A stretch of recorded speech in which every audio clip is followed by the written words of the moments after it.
أعوذ بالله من الشيطان الرجيم. بسم الله الرحمن الرحيم.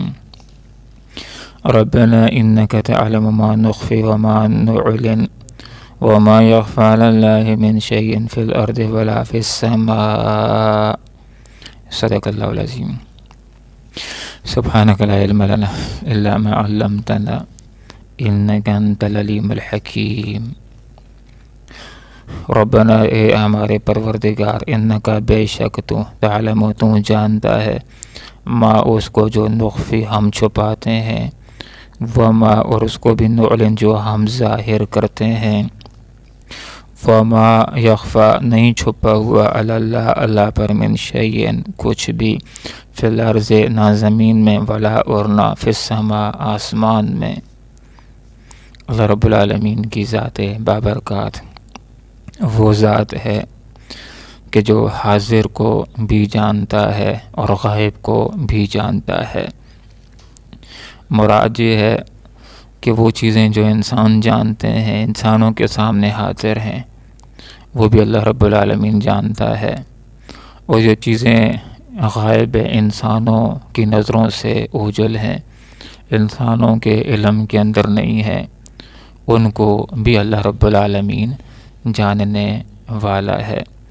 حاضر بھی اللہ کے لیے حاضر ہے اور غائب بھی اللہ کے لیے حاضر ہے، اور اللہ رب العالمین کی ذات بابرکات وہ ذات ہے کہ جو اس کو بھی جانتی ہے جس کو ہم چھپاتے ہیں، اور اس کو بھی جانتی ہے جس کو ہم ظاہر کرتے ہیں۔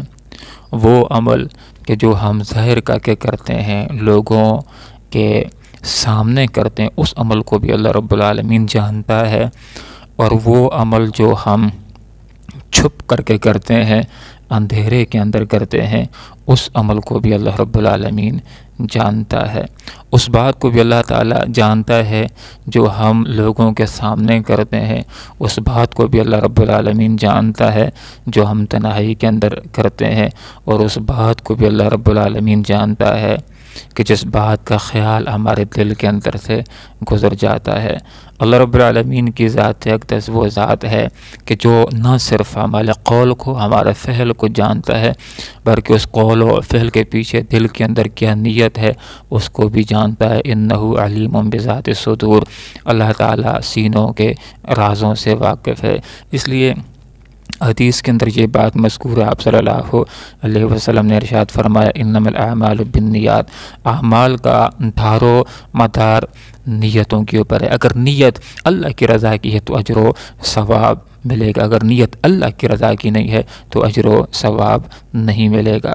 جیسے کہ وہ روایت کہ جس کا مفہوم یہ ہے کہ آخرت کے اندر سب سے پہلے 3 بندوں کا حساب کتاب ہوگا، اس میں ایک سخی بھی ہوگا، ایک عالم بھی ہوگا، ایک شہید بھی ہوگا۔ ان تینوں کو اللہ رب العالمین اپنے پاس بلائے گا، اپنے انعامات یاد کرائے گا، اللہ رب العالمین کے انعامات کا اعتراف کر لیں گے۔ پھر اللہ تعالیٰ پوچھے گا بتلاؤ میرے لیے کیا کیا۔ ایک کہے گا علم حاصل کیا تو لوگوں کو سکھایا، دوسرا کہے گا مال کمایا تھا لوگوں میں تقسیم کیا، تیسرا کہے گا جان کو جنگ میں کٹا دیا تھا۔ اللہ چونکہ وہ ذات بابرکات ہے جو انہ علیم بذات الصدور، سینوں کے رازوں سے واقف ہے۔ اللہ تعالیٰ کو یہ بھی معلوم ہے کون کیا کر رہا ہے اور کس نیت کے ساتھ کر رہا ہے۔ چونکہ ان افراد نے یہ کام کیے ہوں گے لیکن ان کا جذبہ اللہ کی رضا کا نہیں ہوگا، تو اللہ ان سے فرمائے گا ہاں تم نے یہ کام کیے ہیں لیکن تمہارا مقصود میری رضا نہیں تھی، تمہارا مقصد یہ تھا کہ لوگ تمہیں بڑا سخی کہہ دیں، بڑا بہادر کہہ دیں، بڑا لیڈر کہہ دیں، بڑا مدرس کہہ دیں۔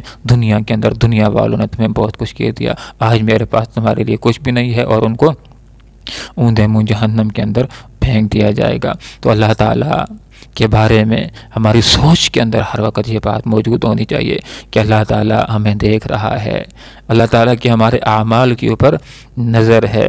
اگر کسی بندے کو اس کی اچھائیوں کی وجہ سے فوراً بدلہ نہیں مل رہا تو مایوس نہیں ہونا چاہیے۔ اچھے بدلے کے لیے تو اللہ تعالیٰ نے جنت کو تیار کر رکھا ہے، اور کوئی آدمی ظلم کر رہا ہے اس کو فوراً سزا نہیں ملتی تو اس کا یہ مطلب نہیں ہوتا کہ اللہ تعالیٰ بے خبر ہے، ایسی بات نہیں۔ جو ظلم کر رہا ہے تو فوراً پکڑنا اللہ تعالیٰ کا اصول نہیں ہے، اللہ تعالیٰ مہلت دیتا ہے کیونکہ اللہ تعالیٰ مہربان ہستی ہے۔ اللہ تعالیٰ انسان کو موقع دیتا ہے اصلاح کا، تاکہ انسان توبہ کر لے، اپنی اصلاح کر لے، یا پھر یہ انسان اگر بدبختی کے اوپر اترا ہوا ہے تو اس کیس کے طرف گناہ ہو جائیں کہ یہ قرار واقعی سزا کا مستحق ہو جائے۔ تو یہاں پر اللہ رب العالمین جو بات ذکر فرما رہے ہیں توحید کی بات، کہ اللہ ہے، وہ ایک ہے، اسی اکیلے نے پوری کائنات کو بنایا، وہی اکیلے پوری کائنات کو چلا رہا ہے۔ حضرت ابراہیم علیہ السلام ارشاد فرما رہے ہیں ربنا، اے ہمارے پروردگار، انک بے شک تو تعلم، جانتا ہے، ماں اس کو جو نخفی ہم چھپاتے ہیں، وما اور اس کو بھی نولن جو ہم ظاہر کرتے ہیں، وما یخفی چھپانے اللہ، اللہ کی پر من شیء کچھ بھی، فی الارض ولا فی السماء، نہ زمین کے اندر اللہ سے کچھ چھپا ہوا ہے، نہ آسمانوں کے اندر اللہ رب العالمین سے کچھ چھپا ہوا ہے۔ حضرت ابراہیم علیہ السلام کی دعاؤں کا تذکرہ ہو رہا ہے، اور بیچ میں شاید کو ذکر کر دیا جو اس بات کی طرف اشارہ کر دیا کہ اے انسان، اگر تو اونچی آواز میں دعا کرے گا وہ دعا بھی اللہ سنے گا، اگر تو نیچی آواز کے اندر دعا کرے گا وہ دعا بھی اللہ تعالیٰ سنے گا، اور تو اگر دل کے اندر اگر اللہ تعالیٰ سے کچھ مانگے گا تو وہ بھی اللہ تعالیٰ سننے والا ہے۔ اللہ تعالیٰ دعاؤں کو سننے والا ہے، اللہ تعالیٰ دعاؤں کو قبول کرنے والا ہے، شرط یہ ہے کہ انسان طریقے کے مطابق اللہ رب العالمین سے مانگنے والا ہو۔ علماء نے یہ بات لکھی ہے کہ دعا کے قبول ہونے کے لیے 3 شرائط ہوتی ہیں۔ نمبر 1 یہ کہ قبولیت کے پورے یقین کے ساتھ دعا مانگے، اور نمبر 2 کبیرہ گناہوں سے بچنے والا ہو۔ ہاں اگر گناہ ہو گئے ہیں تو دعا کرنے سے پہلے توبہ کر لے، اللہ تعالیٰ کو راضی کر لے، اللہ سے معافی مانگ لے۔ اور تیسری بات دعاؤں کے قبول ہونے کے لیے یہ ہے کہ انسان کا رزق حلال ہونا چاہیے۔ اللہ تعالیٰ قرآن و سنت کو پڑھنے کی، سمجھنے کی اور اخلاص کے ساتھ اس کے پر عمل کرنے کی توفیق عطا فرمائے، آمین۔ وآخر دعوانا الحمد للہ رب العالمین۔ ربنا، اے ہمارے پروردگار، انکا بے شک تو تعلم، تو جانتا ہے، ما اس کو جو نخفی ہم چھپاتے ہیں، وما اور اس کو بھی جس کو نعلن ہم ظاہر کرتے ہیں، وما یخفی اور نہیں چھپا ہوا اللہ، اللہ پر من شیء کچھ بھی، فی الارض نہ زمین میں، ولا اور نہ ہی فی السماء آسمان میں۔ اللہم ربنا آتنا فی الدنیا حسنہ وفی الآخرۃ حسنہ وقنا عذاب النار برحمتک یا ارحم الراحمین۔